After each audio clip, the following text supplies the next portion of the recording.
আসসালামু আলাইকুম। পকেট ক্লাসের পক্ষ থেকে সবাইকে স্বাগতম। আমি মোহাম্মদ রায়হান চৌধুরী, রাজশাহী মেডিকেল কলেজে পড়াশোনা করছি। আজকে আমরা আলোচনা করব গুণগত রসায়ন, অর্থাৎ রসায়ন প্রথম পত্রের দ্বিতীয় অধ্যায়টি। আমাদের কাছে দুইটা স্টিকি নোট আছে। এই দুইটা স্টিকি নোটে যা যা আছে আমরা সেটা সম্পর্কে আলোচনা করব আজকে। আমরা ধারাবাহিকভাবে এই পুরো অধ্যায়টা, এমনকি পুরো বইটাই আমরা শেষ করব ইনশাল্লাহ। তো আসা হচ্ছে গুণগত রসায়ন কী জিনিস সেটা সম্পর্কে জানি, কারণ আমাদের প্রথম স্টিকি নোটটা হচ্ছে কি গুণগত রসায়ন কি। অনেকে আছে অধ্যায় শুরু করার আগে অধ্যায়টা কি জিনিস সম্পর্কে আলোচনা করে, অধ্যায়টা কি সেই জিনিসটা কি ভালো করে জানে না। তো এটা আমরা এই পাশে রাখলাম, গুণগত রসায়ন।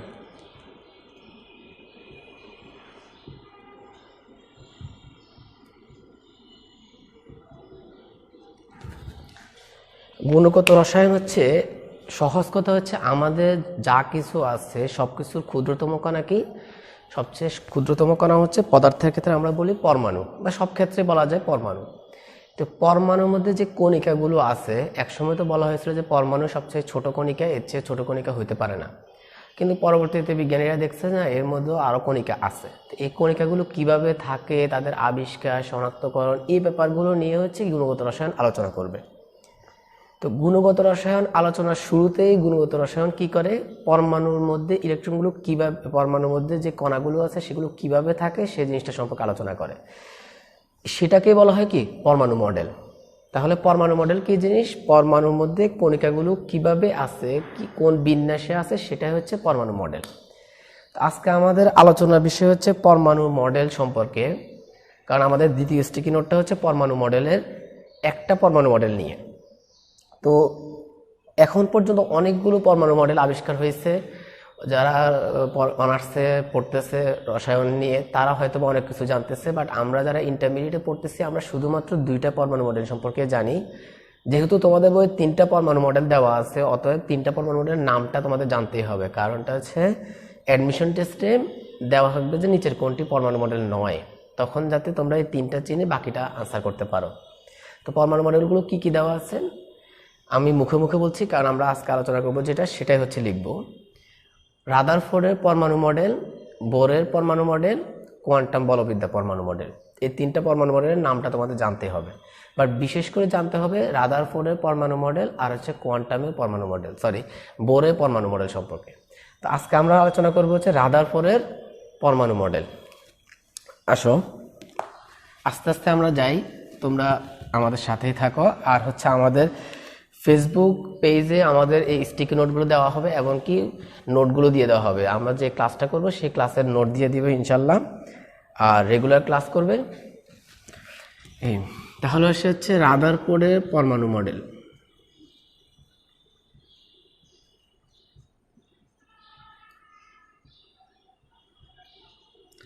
আমি তোমাদেরকে এমনভাবে বলবো যে কোনটা ইউনিভার্সিটি বা অ্যাডমিশনে আসতে পারে সেই জিনিসটা দাগা দিব, তোমরা খেয়াল রাখবে।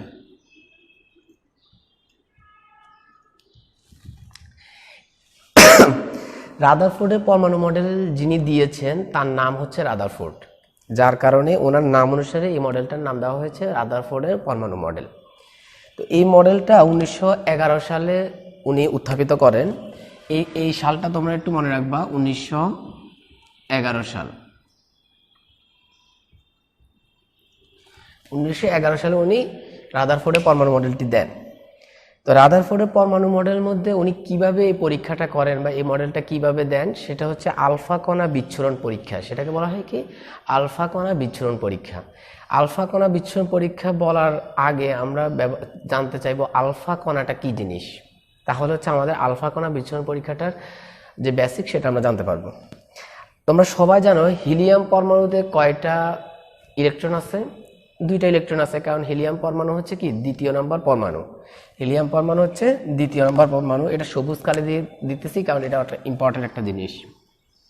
হিলিয়াম পরমাণু হচ্ছে ভর হচ্ছে 4, আর 2 নম্বর পরমাণু বা পারমাণবিক সংখ্যা 2, আর ওর মধ্যে থাকে হচ্ছে 2টা ইলেকট্রন।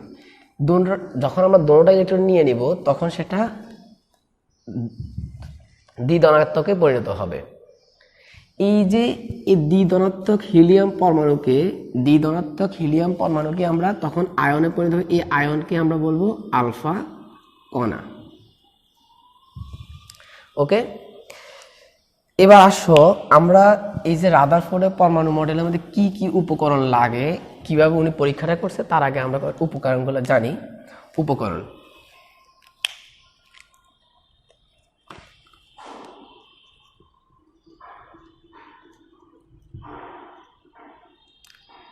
তেজস্ক্রিয়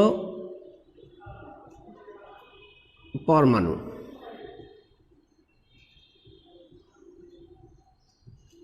তারপর হচ্ছে সোনার পাত, তারপর হচ্ছে জিঙ্ক সালফেট। বইয়ে তিনটা খুব সুন্দরভাবে দেওয়া আছে এবং এই তিনটা খুব ইম্পর্টেন্ট। এই তিনটা কেন আমরা নিলাম, আমরা কেন তেজস্ক্রিয় পরমাণুই নিলাম, আমরা কেন সোনার পাতে নিলাম, আমরা কেন জিঙ্ক সালফেটে নিলাম, এই জিনিসটা একটু ভালো করে জানতে হবে। এর আগে আমরা বলি তেজস্ক্রিয় পরমাণু কি। কিছু কিছু পরমাণু আছে যেগুলো কিছু ধরনের রশ্মি নির্গমন করে, যেমন আলফা রশ্মি, বিটা রশ্মি বা গামা রশ্মি। যে কণাগুলো বা যে পরমাণুগুলো এই রশ্মিগুলো নির্গমন করে তাদেরকে বলা হয় তেজস্ক্রিয় পরমাণু। তো যখন আলফা কণা বিচ্ছুরণ পরীক্ষাটা হয় তখন ইউরেনিয়াম রেডিয়াম আবিষ্কার হয়ে গিয়েছিল। এই জিনিসটা আলাদা কেন দিছি, কারণটা হচ্ছে এই দুইটা পরমাণু তোমাদের পারমাণবিক ভর জানতে হবে। ঠিক আছে, তাহলে হচ্ছে যেমন ইউরেনিয়াম হচ্ছে 92, এই জিনিসটা তোমরা মনে রাখবে। ইউরেনিয়াম আরো অনেকবার আসবে, ইউরেনিয়ামের ভরটা তোমরা পারমাণবিক সংখ্যাটা জানবে। তো তাহলে তেজস্ক্রিয় পরমাণু যেটা হচ্ছে আমাদেরকে আলফা কণা দিবে, এই পরীক্ষায় আলফা কণা দিবে, কারণ রাদারফোর্ডের পরমাণু মডেলটা কি আলফা কণা বিচ্ছুরণ পরীক্ষা, আর সেখানে আলফাটা দিবে কে, এই তেজস্ক্রিয় পরমাণুটা। সোনার পাত হচ্ছে একটা ভারী পরমাণুর একটা পাত। এখানে ভারী পরমাণুটা কেন নিছি আমরা, একটু কমন সেন্স দেখো। আমি যদি একটা মোটা মানুষ আর একটা চিকন মানুষের মধ্যে লড়াই করাই, তাহলে চিকন মানুষটা আছে সেটা কোনোভাবে কি মোটা মানুষের সাথে পেরে উঠবে না, কারণ মোটা মানুষের ভর বেশি, মোটা মানুষের শক্তি বেশি। তো আমি যখন আলফা কোনো পরীক্ষাটা করব তখন আলফার ভর হচ্ছে 4। তা আমি যদি ওইটা 4-এর চেয়ে কম নিই, আমি যদি কোনো একটা পাত নিই যেটা 4-এর চেয়ে কম, তাহলে ওই 4 কি করবে, আমার ওই যে কমওয়ালা ভর আছে সেটাকে সহ নিয়ে চলে যাবে, বা সেটাকেই পরমাণুর ভিতরে রাখবে না। যার কারণে হচ্ছে আমরা একটু ভারী পরমাণুটা, ভারী ভর বিশিষ্ট পাতটা নিই। এই সোনার পাত হচ্ছে 0.004 সেন্টিমিটার বা মিটার। আর জিঙ্ক সালফেট আমরা কেন নিই, জিঙ্ক সালফেট হচ্ছে অনুপ্রভা সৃষ্টি করে। অনুপ্রভা মানে কি, অনুপ্রভা মানে হচ্ছে, এগুলো পরে আবার আলোচনা করবে, এই জন্য খুব সংক্ষেপে বলে যাচ্ছে। অনুপ্রভা হচ্ছে এই পদার্থটা কিছু আলো নিতে পারে, কিছু কণা নিতে পারে, বা কোনো কিছুর আঘাত সহ্য করতে পারে, তারপরে ওইটা থেকে শক্তি নিয়ে সে আলো নির্গমন করে, অথবা একটা দাগ সৃষ্টি করে, যার মাধ্যমে আমরা বুঝতে পারি যে এখানে একটা কণা আসছে। তাহলে আমরা দেখলাম উপকরণ কি কি লাগলো, তেজস্ক্রিয় পরমাণু, সোনার পাত আর জিঙ্ক সালফেট। এমনকি সেগুলো কেন কেন ব্যবহার করা হয়েছে আমরা সেই জিনিসটাও আলোচনা করলাম। এবার আসলে আমরা পরীক্ষাটা করি।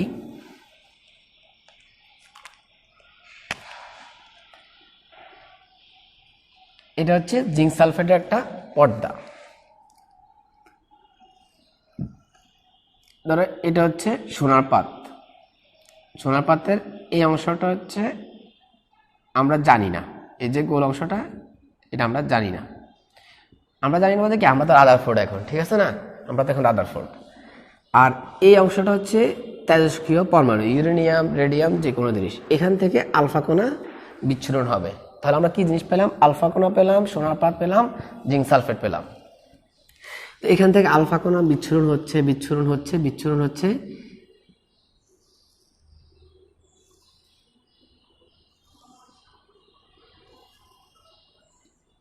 এই যেগুলো এই যে একটা কালো অংশ দিলাম সেটার মধ্যে বাড়ি খেয়ে সেগুলো আবার আগের জায়গায় চলে আসতেছে, অর্থাৎ এগুলো খুব সোজা হবে, আমি তো একটু বেঁকা বেঁকা লাগতেছে, বাট এগুলো যায় যেভাবে যাবে আবার আগের স্থানে চলে আসবে, যেখানে যাবে আবার আগের স্থানে চলে আসবে।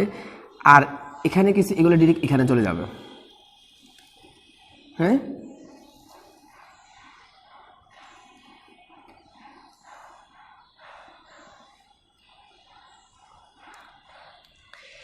এই যে এই পরীক্ষার আমরা কি কি দেখতেছি একটা তেজস্ক্রিয় পরমাণু আলফা কণা বিচ্ছুরণ করছে অনেকগুলো, যেটার মধ্যে দেখা যাচ্ছে কিছু কিছু পরমাণু সোজা যাচ্ছে, এই যে কিছু কিছু রশ্মি একেবারে সোজা ওই জিঙ্ক সালফেটে অনুপ্রবাহ সৃষ্টি করতেছে, আর কিছু কিছু পরমাণু এটার সাথে বাড়ি খেয়ে আবার আকাশ স্থানে চলে আসতেছে, আবার কিছু কিছু পরমাণু হচ্ছে এটার সাথে বাড়ি খেয়ে একটু দিক পরিবর্তন করতেছে। তাহলে আমরা তিনটা জিনিস পেলাম পর্যবেক্ষণে। আমরা কি কি পেলাম? যে আমরা তেজস্ক্রিয় রশ্মিগুলো ডিরেক্ট সোজা চলে যাচ্ছে, বা কিছু বাড়ি খেয়ে দিক পরিবর্তন করতেছে, বা কিছু ডিরেক্ট আগের স্থানে চলে আসতেছে। ঠিক আছে, এখন আমরা এই যে এই জিনিসটা করলাম, এর মাধ্যমে কি জিনিস পেলাম বা এখান থেকে আমরা কি সিদ্ধান্ত পেতে পারি? তাহলে আমরা একটা জিনিস খেয়াল করলাম যে আমরা যখন হিউজ পরিমাণ রশ্মি দিলাম, মাত্র অল্প কিছু 2000-এর মধ্যে একটা 2000 মধ্যে মাত্র একটা হচ্ছে আমার আগের স্থানে ফিরে আসতেছে। একটা চিন্তা করি, এটা যদি পুরা জায়গাটা জুড়ে থাকতো তাহলে কি আমার আরো বেশি আসতো না? অবশ্যই আরো বেশি আসতো। 2000 হচ্ছে কি 2000 দেখা যেত 1000টায় চলে আসতো। দ্যাট মিনস বোঝা যায় আমি এমন একটা অংশের সাথে বাড়ি খেয়ে আসছে যেটা খুব ছোট, যেটা পরমাণুর থেকে খুব ছোট। এখন সেই জিনিসটা কি? সেই জিনিসটা উনি বলছে, বা ধরো আমরা এখন রাদারফোর্ড আমরা বলতেছি যে যেগুলো ডিরেক্ট সোজা চলে যাচ্ছে সেগুলো হচ্ছে পরমাণুর কিছু কিছু পরমাণুতে কোনো কিছুর সাথে পাড়ি খাচ্ছে না, ডিরেক্ট অনুপ্রবাহ সৃষ্টি করতেছে। কিন্তু কিছু কিছু আছে ওই যে ভারী বস্তু আছে, সে ভারী, এখন সেটাকে ভারী বস্তু কেন বলা হয়েছে? কারণটা হচ্ছে যখন রশ্মিটা যাচ্ছে, রশ্মিটা যে আবার ফিরিয়ে আসতেছে। দেখো আমি যদি এটা হালকা বস্তু হতো তাহলে দেখো একজন চিকন মানুষ কি করবো, মোটা মানুষকে ধাক্কা দিয়ে নিতে পারবে না, মোটা মানুষ চিকন মানুষকে ধাক্কা দিয়ে আবার আগে জায়গায় দিয়ে আসতে পারবে। এই জন্য এটাকে বলা হয়েছে ভারী বস্তু। যখন একটা পরমাণু গেল, একটা রশ্মি গেল, তখন বাড়ি খেয়ে আবার আগের স্থানে চলে আসলো। দ্যাট মিনস মাঝখানের অংশটা কি ভারী। আর একটা কথা আছে, মাঝখানের অংশটা ধনাত্মক। কিভাবে ধনাত্মক? কারণটা হচ্ছে আমরা আলফা কণাটা কি দ্বিধনাত্মক বললাম না? এখন দেখো যদি এটা যদি ধনাত্মক না হইতো তাহলে কি ওই যদি নেগেটিভ, এটা যদি নেগেটিভ হইতো আর এটা তো ধনাত্মক, আমরা জানি আলফা কণা ধনাত্মক, আর এটা যদি নেগেটিভ হতো তাহলে কি আটকে যাইতো না? কারণ নর্মালি কি পজিটিভ নেগেটিভকে আকর্ষণ করে, তাহলে আটকে যাইতো।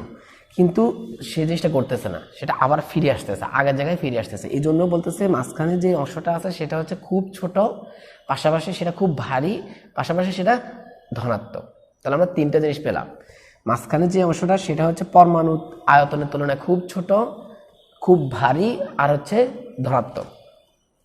আর মাঝখানে হচ্ছে যে আমরা যে ইয়েগুলো দিচ্ছি, রশ্মিগুলো দিচ্ছি, সবগুলোতে অনুপ্রবাহ সৃষ্টি করতেছে, কিন্তু এই অল্প কয়েকটা বাদে। তো এই মাঝখানের যে অংশটা, এই অংশটার নাম দেন নিউক্লিয়াস। এই অংশটা কি নাম দেন? রাদারফোর্ড এই অংশটার নাম দেন নিউক্লিয়াস। এই জন্য হচ্ছে আমরা রাদারফোর্ডের পরমাণু মডেলের মধ্যে আমরা নিউক্লিয়াস আবিষ্কার করা বলে। যদি বলে যে রাদারফোর্ডের পরমাণু মডেলের একটা কি সফলতা কি, তাহলে নিউক্লিয়াস আবিষ্কার, এটা আসবে বিভিন্ন ভার্সিটি বা অ্যাডমিশনে আসে। তাহলে রাদারফোর্ডের পরমাণু মডেল থেকে আমরা নিউক্লিয়াসটা আবিষ্কার করি। আর আমরা এতক্ষণ যা দেখলাম সেটা হচ্ছে পর্যবেক্ষণ দেখলাম, সিদ্ধান্ত দেখলাম। এখন দেখো এই পর্যবেক্ষণ আর সিদ্ধান্ত থেকে তিনি একটা মডেল দিয়েছিলেন, সেই মডেলটা আমরা একটু দেখি।